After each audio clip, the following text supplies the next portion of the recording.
সময় হচ্ছে আমার আপনার জীবন। ঘড়ির কাঁটা যখন একবার লাফিয়ে উঠে তখন কি হয়? একটা সেকেন্ড হয়। সেকেন্ডকে যদি আমি আপনি মুহূর্ত ধরি তাহলে এই 60 সেকেন্ডে 1 মিনিট হয়, 60 মিনিটে 1 ঘন্টা হয়, 24 ঘন্টায় 1 দিন হয়, 30 দিনে 1 মাস হয়, 365 দিন 6 ঘন্টায় 1 বছর। এইভাবে যে সময়ের সমন্বয়, এই মুহূর্তের সমন্বয়, কতিপয় মুহূর্তের সমন্বয় হচ্ছে আমার আপনার জীবন। আল্লাহ রাব্বুল আলামিন আমাদেরকে প্রত্যেককে একটা ফিক্সড টাইম দিয়ে দিয়েছেন, নির্ধারিত সময় দিয়ে দিয়েছেন। এই নির্ধারিত সময়ের মধ্যে আমার আপনার জীবনকে সাজাইতে হবে। পরীক্ষার হলে 3 ঘন্টা সময় দেওয়া হয়।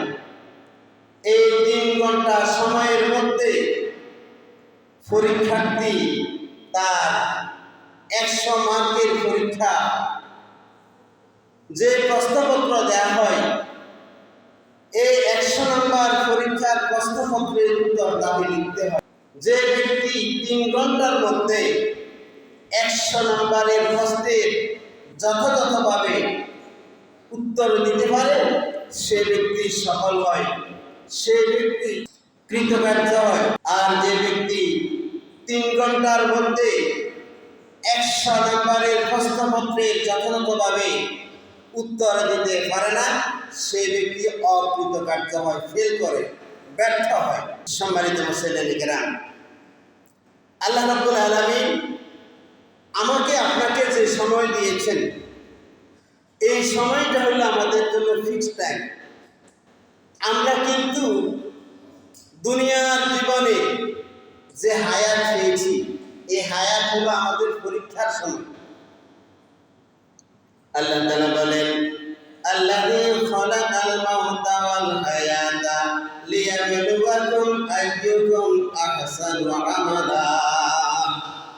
আমি তো জীবন মৃত্যু সৃষ্টি করেছি, আমলের দিক থেকে তোমরা কে কতটুকু সফল হতে পারো, কে কতটুকু কৃতকার্য হতে পারো, কে কতটুকু নিজেকে সফলতার স্বর্ণ শিখরে উন্নীত করতে পারো, সেটাকে পরাগ করার জন্য, যাচাই করার জন্য, নির্ণয় করার জন্য আমি জীবন মৃত্যু সৃষ্টি করেছি।